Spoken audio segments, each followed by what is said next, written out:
What's going on, guys? Nikki, by the way, and we're back with another First Descendant video. Today we're going to be going over the update this week and some other major things that have been rumbling in the community. Start off this week with patch 1.0.5. It is the biggest update we've had since the launch of the game. It adds in 2 new Descendants, 1 ultimate weapon, and a new hard mode boss. The first Descendant added this week is going to be the ultimate version of Valby. She's the character we all know with water abilities. With her being added, they've also added in 2 new ultimate Valby modification modules with Spiral Tidal Wave.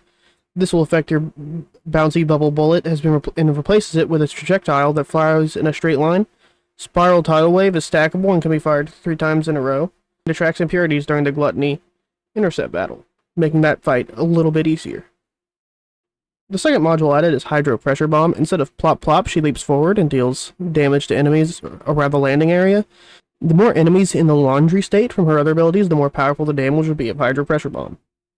The other new Descendant, Luna, is the brand new support character added to the game. Her kit features a unique gun, which ties into all of her other abilities to increase the skill power of her teammates.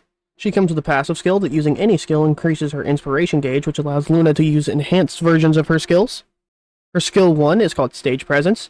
Using the skill changes Luna's weapon to her unique weapon, performing the notes in time to the music by either using skills or attacking monsters with the gun. On beat increases stacks and increases her skill power modifier. Her second skill, Passionate Stage, she uses the skill to make Luna play upbeat music, increasing the skill power modifier of Luna and her allies.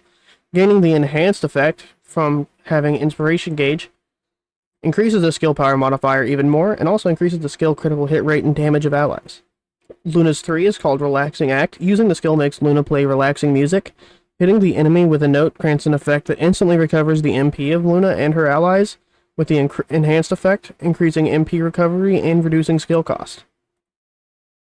Luna's 4 is Delightful Stage. Using the skill makes Luna play delightful music. Hitting the enemy with a note increases inspiration gauge and decreases the skill cooldown of allies. Gaining the enhanced effect of this ability causes the inspiration gauge to increase and immediately resets the cooldown of ally abilities. With her being added, she came with 2 new Transcendent modules. Nimble Footsteps, which increases her movement speed and amplifies the range of her performance, making it easier for her to be a support character, and Noise Surge, which transforms all of Luna's skills to combat skills, taking her from a support to a damage-dealing character, causing her to have AoEs. With these 2 new characters being added to the game, there are some major changes with the amorphic materials. Several of them have been retired and replaced with an AA modified version. These drop in the same locations as their predecessors and can be opened in the same way, allowing you to get not just the items in them before, but some replaced to be the Luna and Ultimate Valby parts. Also added is the 3rd new Ultimate hand cannon in the game, the Peacemaker. To acquire the parts for this, you will need to defeat Gluttony, with the blueprint itself actually being a drop straight from him. The special effect of this weapon is anytime you use a Dimension skill, it grants you the effect of single reload for peace. Once you have maximum stacks, the single reload for peace effect enables you to fire the loaded ammo in a quick burst while taking an aim shot. Also added is a new module, Arcade Concretion. Decreases the movement speed, firearm attack, and all attribute attack, except the non-attribute attack, every time a skill is used, but each attack of Arcade Concretion increases defense and MP. So essentially, you're just going to become slower, reduce your attack in all attribute attack except for non-attribute every time a skill is used. Sounds like a pretty weird module. I personally wouldn't want to use it. Also added was a series of new cosmetics, but I'm not going to bother getting into those. You can see those in the shop if you're interested. Also added is the new boss, Gluttony. He's going to be the final boss in the chart, added to the end, and he is currently at a level 140, making him 10 levels higher than the previous boss. He will require 4 people to fight, and has similar effects to the Hanged Man, where if you do his mechanic incorrectly, it will cause a full party wipe, and you'll have to restart the boss fight. Another bit of news that just came out is that hotfix 1.0.6 is just released.